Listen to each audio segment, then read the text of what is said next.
Hello everyone. पिछली video में अपने ने बेसिक मैथ्स एंड कैलकुलस का पार्ट 9 और आज अपने करने जा रहे पार्ट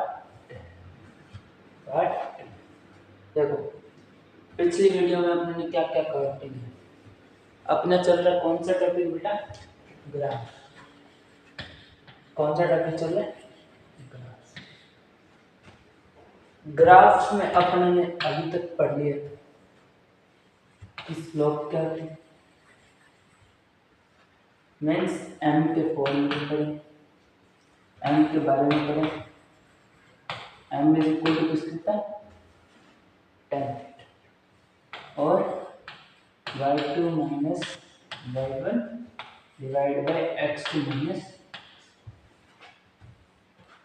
उसके बाद में अपने पढ़ी थी straight line equation.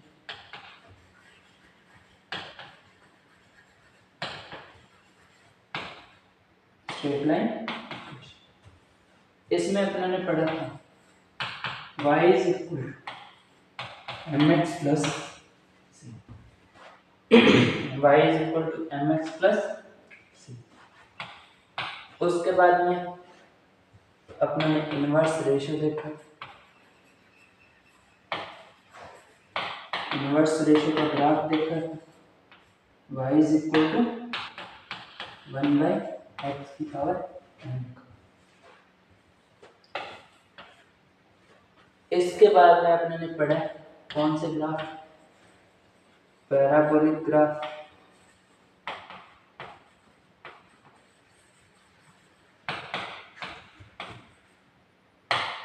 y is equal to x के करीब।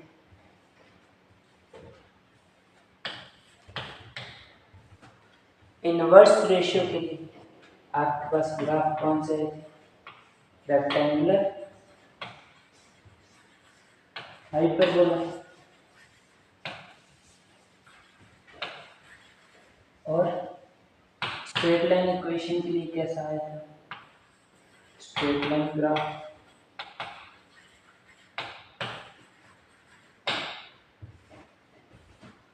इसके बाद में हमने पढ़े थे y is equal to under root x का ग्राफ और y is equal to x minus 1 by x का ग्राफ। मीन्स अपने ने पैराबोलिक ग्राफ पूरे upward parabola, downward parabola, lateral parabola, यहाँ तक अपना टॉपिक क्या हो चुका है? कवर हो चुका है। अब जो अपने ने कल पढ़ा था पैराबोलिक ग्राफ, उस पर फिजिक्स में कैसे क्वेश्चन आते हैं आज अपने उनके बारे में देखें। तो देखो, आपके पास पहला question b is equal to mu not I by 2 pi. आपको ग्राफ प्लॉट करना है किसके बीच में? Magnetic field and distance. यहाँ जो आपके पास b है, ये क्या होता है आपके पास? Magnetic field. ये किसको डिनोट करता है? Magnetic field. म्यू नॉट आपके पास परमेबिलिटी, क्या होता है? परमेबिलिटी ऑफ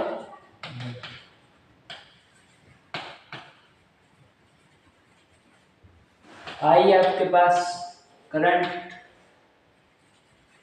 और 2 पाई कांस्टेंट और बचा जो आर वो आपके पास कहते हैं डिस्टेंस। ये आपके पास फॉर्मूला गिवन है, ठीक है। इस फॉर्मूले को अपने पढ़ेंगे मैग्नेटिक फील्ड वाले चैप्टर पर। अभी तक आपको क्या माने कि ये फॉर्मूला गिवन है। अब आपको ग्राफ प्लॉट करना है मैग्नेटिक फील्ड और distance. Magnetic field means b के बीच में और डिस्टेंस r। तो आपको बोला था कि जो बाकी की थर्ड फिजिकल क्वांटिटीज होंगी उन्हें आप क्या मान लोगे? कांस्टेंट। इसमें 2 पाई तो कांस्टेंट, म्यू नॉट और आई को भी क्या मान लोगे आप? कांस्टेंट। आपके पास b इज इक्वल टू किसके आ जाएगा? 1 by r। b is equal to किसके आ गया? 1 बाय आर क्या गया, आपको किस किस के बीच में ग्राफ बनाना है, जो पहला बोला जाए वो कहाँ रखोगे, वाई एक्सिस पे, और जो बाद में बोला जाए उसे कहाँ रखोगे, एक्स एक्सिस पे। तो बी आपके पास क्या है, वाई की वैल्यू, तो बी के लिए आप क्या लिखोगे, वाई। आर आपके पास क्या है, एक्स की वैल्यू, तो आर की जगह आप क्या लिखोगे, एक्स। तो आपके पास इक्वेशन क्या बनेगी, y is equal to 1/x, y is equal to 1/x। कैसा रेशियो है, इनवर्स रेशियो।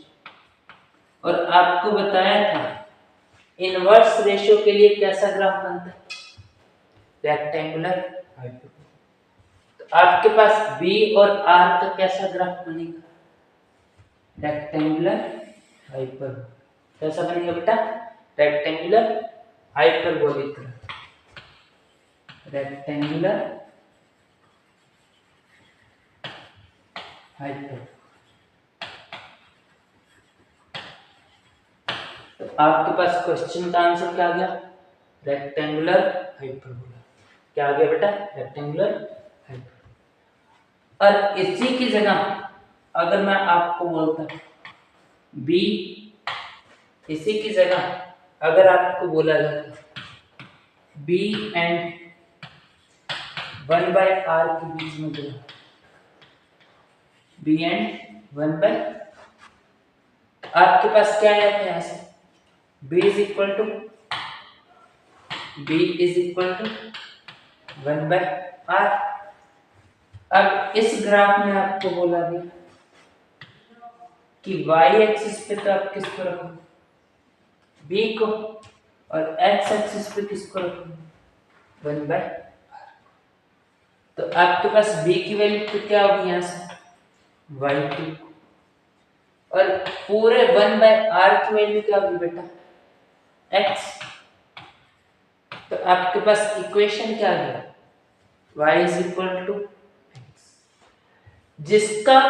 जिसको पहले बोला जाए उसे कहाँ रखोगे, y एक्सिस पे, और जिसको बाद में बोला जाए उसे कहाँ रखोगे, x एक्सिस। ये बात है।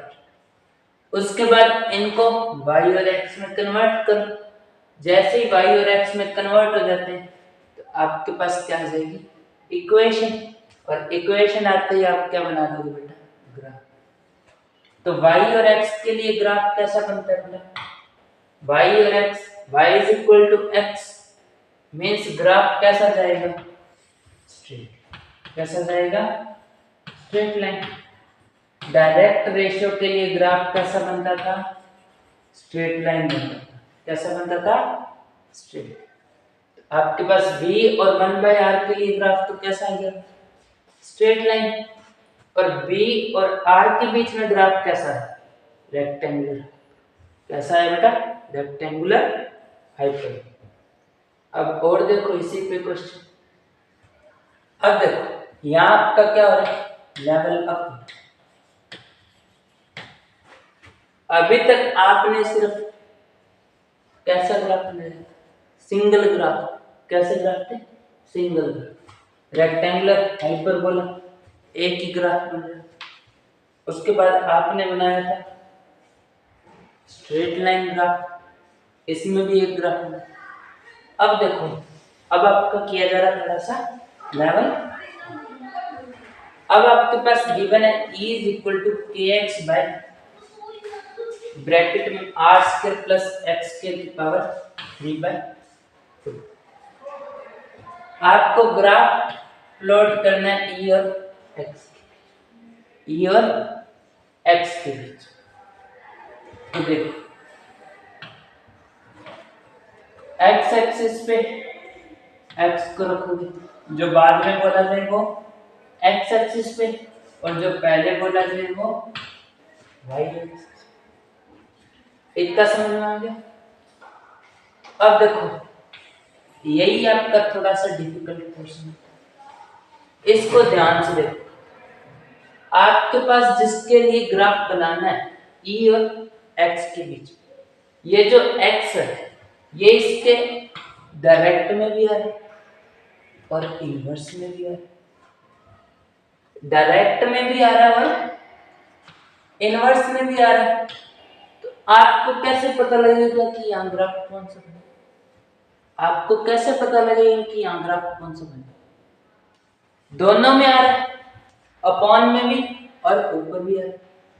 डायरेक्ट और इनवर्स दोनों ग्राफ में आ रहा है। तो आपके पास यहाँ ग्राफ कैसा बनेगा? Mixed graph. कैसा बनेगा बेटा? मिक्स्ड ग्राफ बनेगा। कैसा ग्राफ बनेगा? यहां तक तो आप सिंगल ग्राफ बना रहे थे, अब आपके पास कौन सा ग्राफ बनेगा? मिक्स्ड। अब मिक्स्ड ग्राफ कैसे बनेगा? तो देखो, मान लो क्या माना जाए? x की वैल्यू क्या मानी जाए बेटा? x की वैल्यू क्या माना? फर्स्ट कंडीशन में put x is equal to x की वैल्यू 0 पुट की, k into 0 0 divide by r square plus 0 का स्क्वायर 0 होगा, r स्क्वायर इंटू 3/2, r की पावर 2 इंटू 3/2, r की पावर क्या आ गई? यहाँ से 3 आ गई। ऊपर क्या आ रहा है आपके पास? e is equal to 0 by r की पावर 0 0 से किसी को भी डिवाइड करेंगे तो आंसर आपके पास क्या है? 0। मीन्स x की वैल्यू अगर 0 पुट की जा रही है तो e की वैल्यू भी आपको क्या मिल रही है? 0 मिल। e की वैल्यू भी क्या मिल रही है? 0 मिल। तो आपको क्या लगता है कि यहाँ से ग्राफ कहाँ से स्टार्ट होगा? अगर x की वैल्यू 0 पुट की मैंने तो y की वैल्यू भी क्या है? 0 आई। x की वैल्यू 0 तो e की वैल्यू भी 0। मीन्स आपका ग्राफ कहाँ से स्टार्ट होगा? ओरिजिन से। कहाँ से स्टार्ट होगा? ओरिजिन से स्टार्ट। अब नेक्स्ट देखो, सेकंड कंडीशन। सेकंड कंडीशन के लिए आप मान लो कि x की जो वैल्यू है, x में मीन्स आगे की ओर जो वैल्यू चल रही है वो मान लो क्या है? इस r से x की जो वैल्यू है वो बहुत बहुत बहुत छोटी है। किससे? बहुत बहुत छोटी है। किससे? जैसे कि आपको बोला जाए r की वैल्यू है 64, r की वैल्यू क्या दे रखी है आपको? 64 और x की क्या वैल्यू दे रखी है? 0.000006।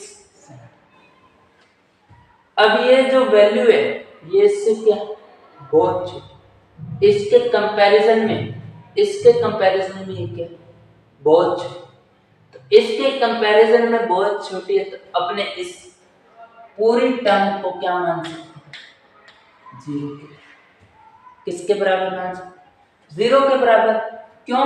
क्योंकि इसके कंपैरिजन में ये वैल्यू क्या छोटी। तो वैसे ही x की वैल्यू अपने ने क्या मानी? बहुत छोटी मानी। मीन्स x आपके यहाँ तक चला। कहाँ तक चला बेटा? यहाँ तक। x की वैल्यू ये बहुत बहुत बहुत छोटी मान ली किसके कंपैरिजन में? r। तो आपको x की वैल्यू आपका क्या पुट कर सकते हो? x की वैल्यू की जगह क्या पुट कर सकते हो आप? 0 पुट कर सकते हो। क्या पुट कर सकते हो? 0। तो आपके पास e की वैल्यू क्या है? देखो, अपने x की वैल्यू 0 किसके कंपैरिजन में ले रहे? r के कंपैरिजन में, ना कि x के कंपैरिजन में। तो r के कंपैरिजन में ले रहे हैं तो आपकी x की ये वाली वैल्यू 0 होगी और इसकी तो कोई वैल्यू आएगी, इसकी तो कोई वैल्यू आएगी। तो मल्टीप्लाई के कंपैरिजन में आप क्या लेते हो? मल्टीप्लाई के कंपैरिजन में आप कभी भी उस छोटी वैल्यू को क्या नहीं मान सकते? 0 नहीं मान सकते।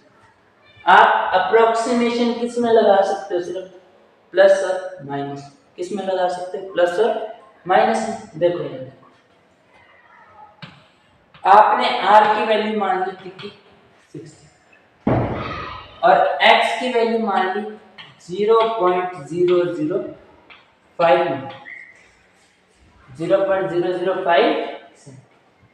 अब आपको बोला जाए r प्लस एक्स, क्या करो r प्लस एक्स।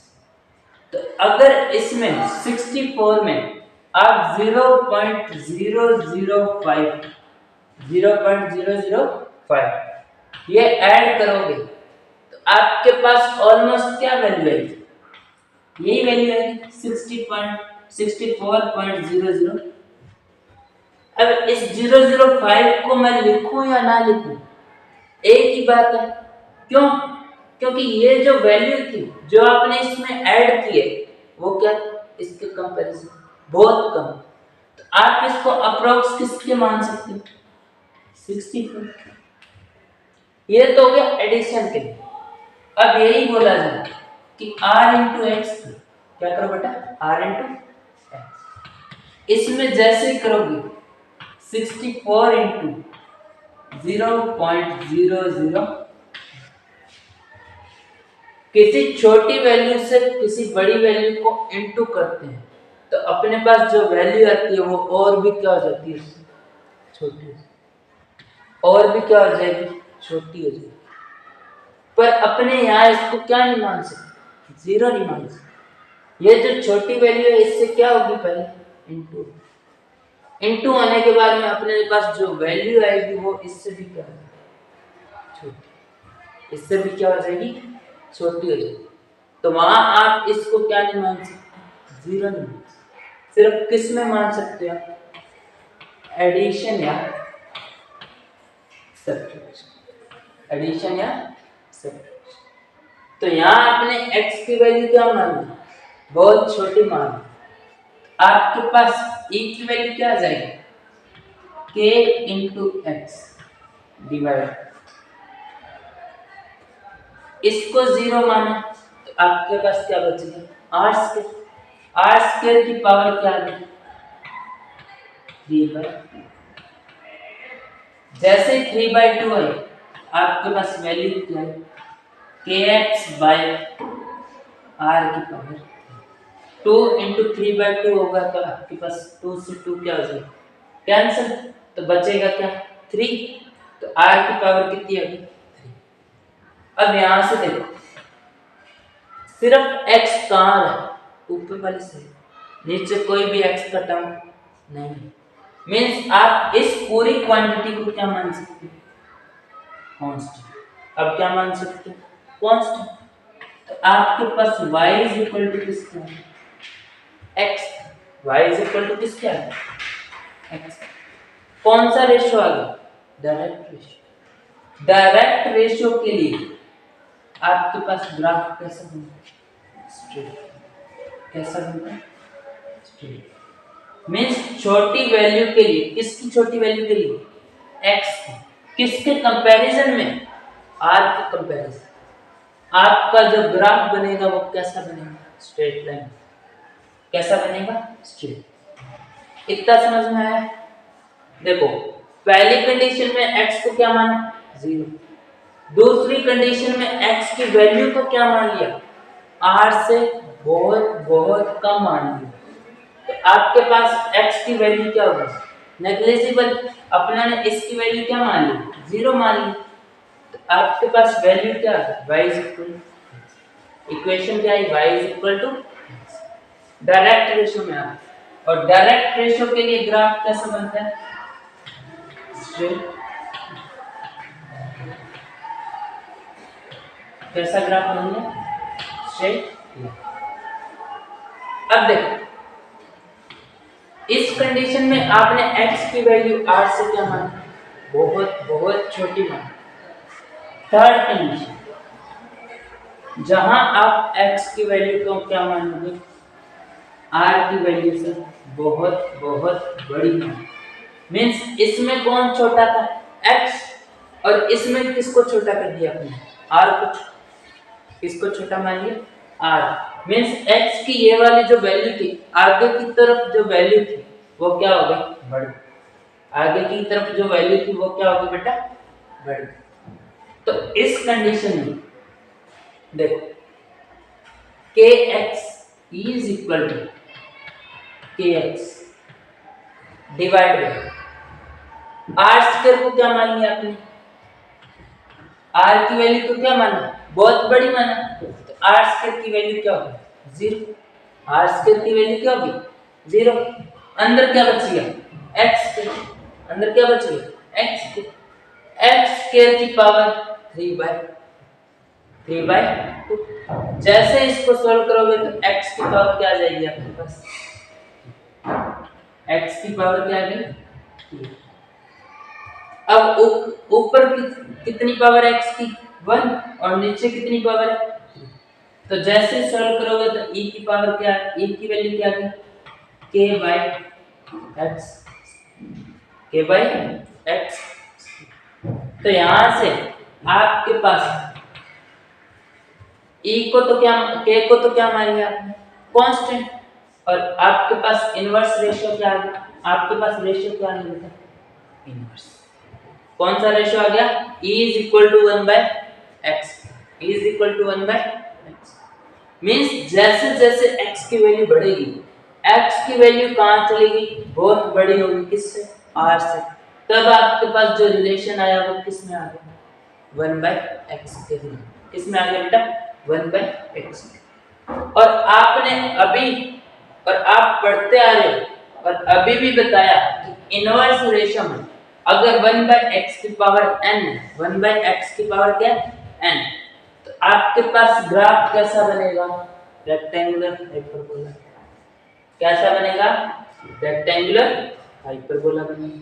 तो आपके पास यहाँ ग्राफ कैसा बनेगा, जब x की वैल्यू r से बड़ी होगी तो आपके पास ग्राफ कैसा आएगा, रेक्टेंगुलर हाइपरबोला है।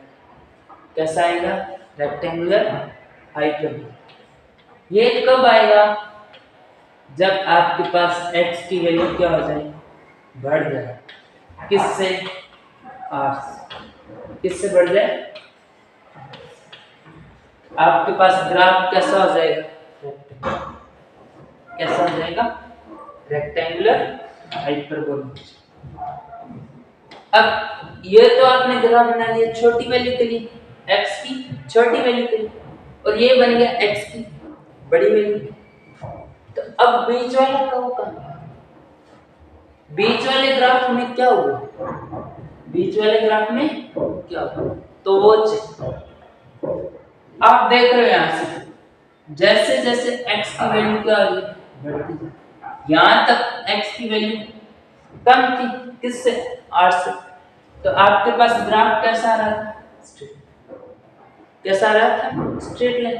अब x की वैल्यू मैंने क्या कर दी, इंक्रीज, और इतनी इंक्रीज कर दी कि वो r की वैल्यू से क्या होगी, बहुत, r की वैल्यू से क्या होगी, तो आपके पास ग्राफ कैसा आने लग गया, रेक्टेंगुलर। यहां से यहां तक y की वैल्यू इंक्रीज, उसके बाद जैसे ही x की वैल्यू r को क्रॉस कर जाती है, r से बड़ी हो जाती है, तो आपके पास y की वैल्यू क्या होने लगती है, रेक्टेंगुलर हाइपरबोला के थ्रू क्या होने लग जाती है, कम होने लगती है। मींस यहां से तो बढ़ रही है और यहां से क्या हो रही है, कम, यहां से बढ़ रही है और यहां से कम हो रही है।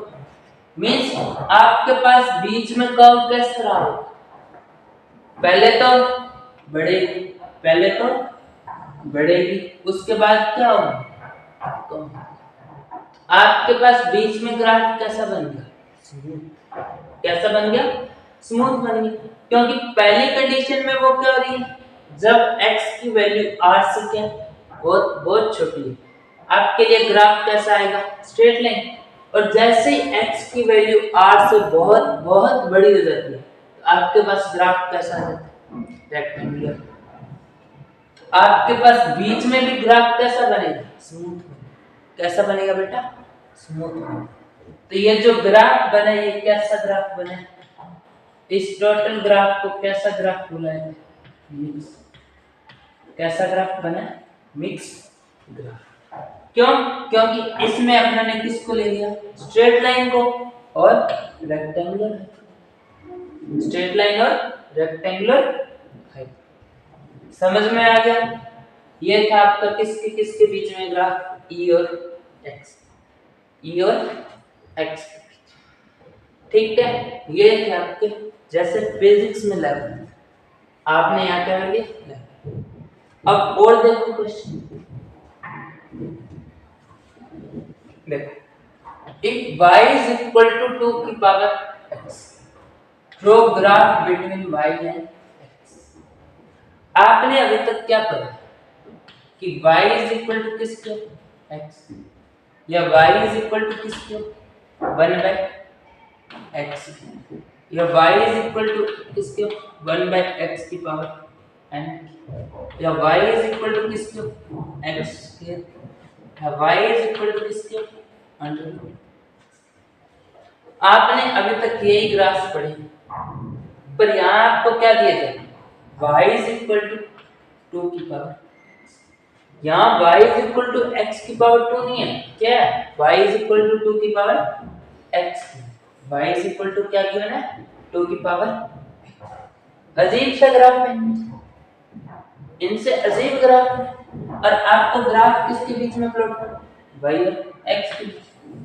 तो देखो ये आपके पास x एक्सिस एंड ये, अब यहां से चेक, जब भी आपके पास अजीब ग्राफ आए जो आपको समझ ना आ रहा, उसमें क्या करो, x की वैल्यूज पुट करो, डिफरेंट डिफरेंट वैल्यूज पुट करो, और क्या निकालो डिफरेंट डिफरेंट y की वैल्यू। तो देखो x की डिफरेंट डिफरेंट वैल्यू पुट करेंगे तो y की डिफरेंट डिफरेंट वैल्यू क्या आएगी। मान लो x की पावर में x की वैल्यू क्या पुट की मैंने 0, x की वैल्यू क्या पुट की 0 पुट की, यहां से 2 की पावर 0, y की वैल्यू क्या आ गई, किसी की भी वैल्यू पावर 0 होती है तो उसकी वैल्यू क्या थी। उसके बाद मान लो x की वैल्यू क्या पुट की मैंने, तो 2 की पावर 1, y की वैल्यू क्या है, जैसे मैंने x की वैल्यू 2 पुट की तो 2 की पावर 2, y की वैल्यू क्या होगी। फिर मैंने 3 पुट की, 2 की पावर 3, y की वैल्यू क्या आ गई 8। जैसे ही 4 पुट की तो y की वैल्यू क्या 60, y की वैल्यू क्या 60। ऐसे ही जैसे जैसे मैं x की वैल्यू को इंक्रीज करता जाऊंगा वैसे वैसे y की वैल्यू भी क्या होगी इंक्रीज होगी। और कैसे इंक्रीज होगी, बहुत तेजी से। कैसे इंक्रीज होगी, बहुत तेजी। अब इनके बीच में ग्राफ बना, x की वैल्यू अगर 0 है तो y की वैल्यू क्या आ गई 1 है, मींस आगे बढ़ नहीं रहा। उस कंडीशन में y की वैल्यू क्या दे रहा है आपको 1, क्या दे रहा बेटा 1 दे रहा। तो आपके पास कोऑर्डिनेट क्या आ गया 0, मींस ये ग्राफ जो है वो कहां से स्टार्ट होगा, y is equal to 1 से start, y is equal to 1 से स्टार्ट। उसके बाद जैसे ही मैंने x की वैल्यू 1 पुट की, y की वैल्यू मेरे पास क्या आ गई 2।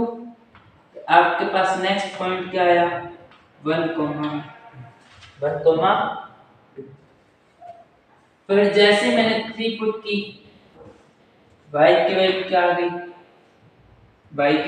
गई, जैसे मैंने 2 पुट की तो y की वैल्यू क्या आ गई आपके पास, y की वैल्यू क्या आ गई 4। मींस आपके पास कोऑर्डिनेट क्या आ गया 2, 2। फिर जैसे 3 पुट की तो y की वैल्यू आपको क्या मिली 9, क्या मिली 8, क्या मिल गई बेटा 3, तो आपके पास इसका ग्राफ कैसा जा रहा है, देखो ग्राफ कैसा जा रहा है यहां से,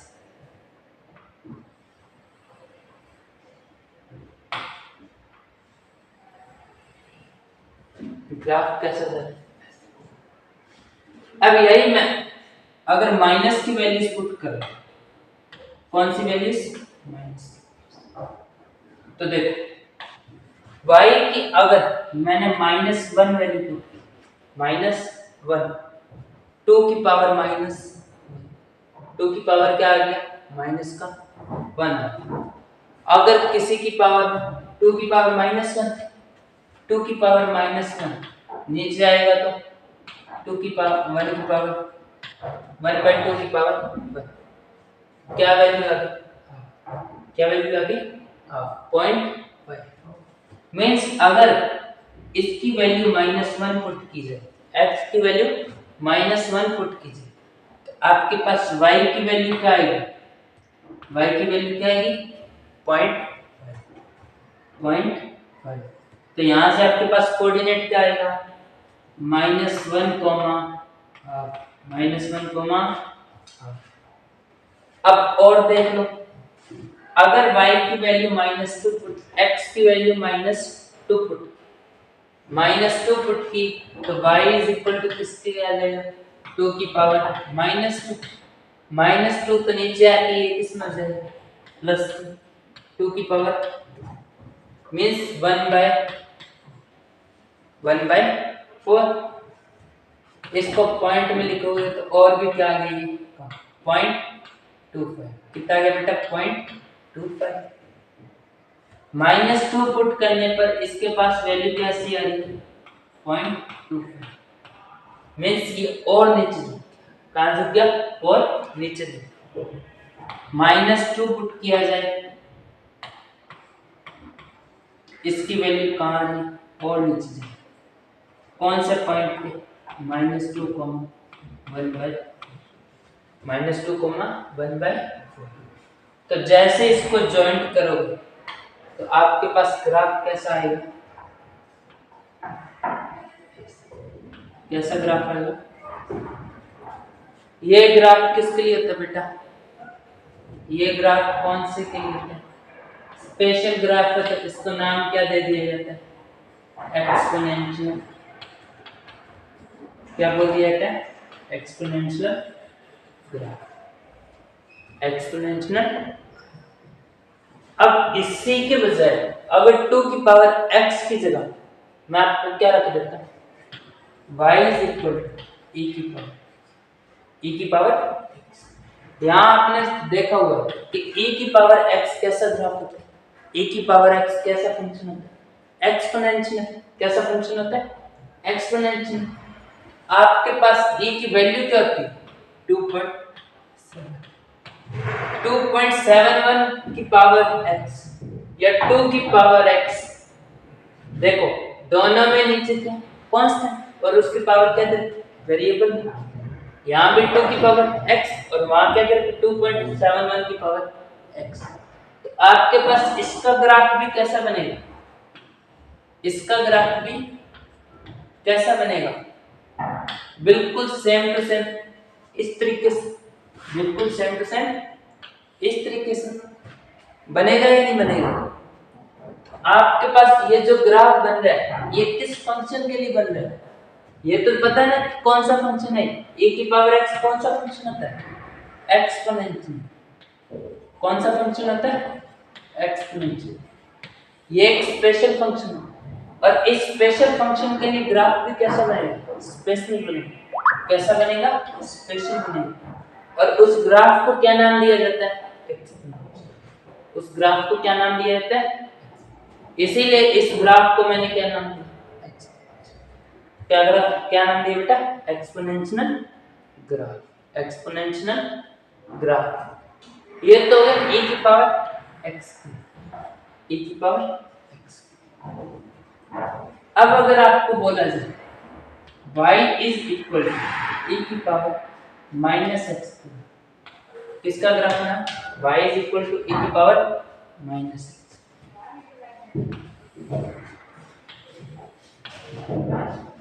ये आपके पास y एक्सिस हम ये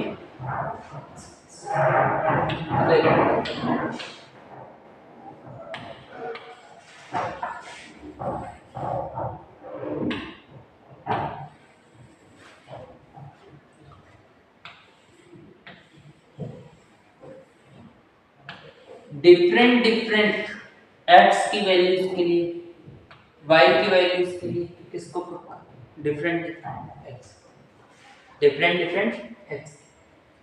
तो देखो माइनस का x है तो मैंने 0 पुट e की पावर -0, e की पावर -0, प्लस का 0 या माइनस का 0 क्या लिखेगा 0, e की पावर 0, किसी की भी पावर 0 वैल्यू क्या आती है, वैल्यू क्या आती है 1। उसके बाद जैसे मैंने क्या पुट किया e की पावर x की वैल्यू क्या पुट की 1, e की पावर माइनस, e की पावर माइनस मीन्स e की पावर 1 है, क्या आएगा e की पावर 1 आएगा, e की पावर 1 आया मीन्स नीचे कुछ वैल्यू है, ये e की वैल्यू क्या होती है आपके पास 2.7 है।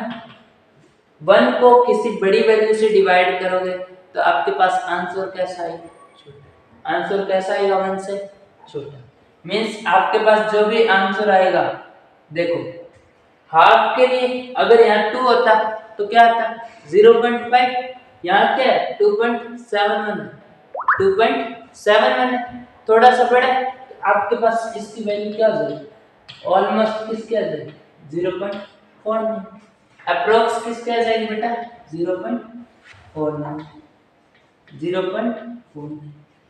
कहना क्या चाहता है कि जैसे x की वैल्यू यहाँ बढ़ाऊंगा तो आपके पास y की वैल्यू क्या हो जाएगी कम, y की वैल्यू क्या हो जाएगी कम हो जाएगी। फिर देखो 2 पुट कर लो, e की पावर यहाँ क्या आ जाएगा 2, e की पावर क्या आ जाएगी 2 मीन्स 2.71 की पावर 2, 2.71 की पावर 2 की पावर 2 क्या होती है 4, 2.71 की पावर क्या है 2.71 की स्केल क्या है 4 से बड़ा, 4 से क्या है बड़ा आएगा, जैसे ही 4 से बड़ा आएगा आपके पास 2 के लिए तो क्या था 1/4 और यहाँ इसके लिए क्या आएगा 1/4 पॉइंट समथिंग आएगा, ज्यादा नीचे वैल्यू बड़ी हुई तो आपके पास ये जो वैल्यू आ रही थी 1/4 की जो वैल्यू आ रही थी उससे क्या जाएगी थोड़ी सी कम हो जाएगी, मीन्स आपके पास वैल्यू क्या आ जाएगी 0.20 के अप्रोक्स आ जाएगी, 0.20 के 0.20। देखो जैसे x की वैल्यू 1 से 2 की तो आपके पास y की वैल्यू क्या होगी और कम 0.49 से क्या होगी 0.20, 0.20 होगी। अब इसको माइनस में देखते हैं, यहाँ मैंने वैल्यू क्या पुट कर दी माइनस का, क्या वैल्यू पुट कर दी माइनस का 1 पुट। अगर e की पावर माइनस x की वैल्यू भी क्या आ गई माइनस का 1 आ गया तो माइनस माइनस क्या आ जाएगा प्लस, माइनस माइनस क्या हो गया प्लस हो गया, e की पावर 1, e की पावर प्लस का 1 मीन्स 2.71 की पावर प्लस का 1, आपके पास वैल्यू क्या आएगी e ऑलमोस्ट 2.7। जैसे वैल्यू मैं माइनस में करूंगा आपकी वैल्यू क्या होगी y की वैल्यू क्या होगी इंक्रीज, और देख -2 पुट कर दो, -2 पुट करूंगा तो यहाँ माइनस माइनस प्लस e की पावर 2, e का क्या आ गया स्क्वायर, 2.71 का क्या आ गया स्क्वायर, जैसे स्क्वायर करोगे तो आपके पास वैल्यू क्या हो जाएगी और बढ़ जाएगी, क्या आ जाएगी और बढ़ जाएगी, मीन्स ये आपके पास आ जाएगा किसकी अप्रोक्स 4.5 की, अप्रोक्स 4.5 की। जैसे मैं माइनस में वैल्यू बढ़ाने जा रहा हूँ -1 से -2 करूंगा, -2 से -3 करूंगा तो आपके पास y की वैल्यू क्या होगी इंक्रीज, 2.71 से क्या होगी 4. अप्रोक्स 4.5 होगी। तो इसके लिए आपके पास ग्राफ कैसा बनेगा, इसके लिए आपके पास ग्राफ कैसा बनेगा तो देखो x की वैल्यू 0 पुट करने पर y क्या है मीन्स ये ग्राफ भी आपका कहां से स्टार्ट होगा y इज इक्वल टू 1 से start, y is equal to 1 से स्टार्ट होगा। उसके बाद जैसे ही मैंने x की वैल्यू पुट की 1 तो y की वैल्यू क्या आ गई 0.49 मींस इसके काम हाफ x की वैल्यू 1 पुट करने पर y की वैल्यू क्या है 0.49 आपके पास कोऑर्डिनेट क्या है 1, 0.49 अब उसके बाद जैसे मैंने x की वैल्यू बढ़ाई 1 से 2 की तो आपके पास y की वैल्यू क्या होगी और कम होगी 0.49 से क्या है 0.20 ये लो इसका भी हाफ होगी तो आपके पास कोऑर्डिनेट क्या है 2, 0.20 0.20 आ गया। अब माइनस में चेक कर लो जैसे ही वैल्यू मैंने माइनस में ली माइनस का 1 लिया x की वैल्यू क्या ली मैंने माइनस का 1 तो y की वैल्यू क्या आई 2.7 मींस 1 से क्या होगी बड़ी कहाँ आएगी y की वैल्यू क्या आ गई 2.7 तो कोऑर्डिनेट क्या है आपके पास -1, 2.7 -2, -1, 2.7 जैसे मैंने वैल्यू और आगे बढ़ाई -2 की तो -2 करते ही आपके पास वैल्यू क्या होगी 4.5 मींस इससे और बढ़ गई आपके पास कोऑर्डिनेट क्या आ गया कोऑर्डिनेट क्या आ गया बेटा -2,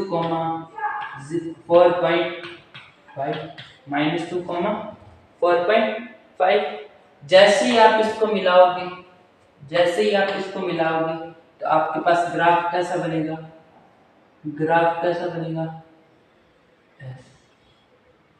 कैसा बन गया देखो इधर ये और इधर इसका जस्ट अपोजिट क्या बन रहा है ये बन मीन्स इसका ये कौन सा इमेज है मिरर इमेज e की पावर x के लिए जो ग्राफ बनता है उसी का मिरर इमेज किस में बनता है e की पावर -x के लिए कौन सा ग्राफ बनता है mirror image of graph of e की पावर x उसका जस्ट अपोजिट कैसा बनेगा e की पावर -x अब देखो थोड़ा सा और देखो यहां से ग्राफ चेक करो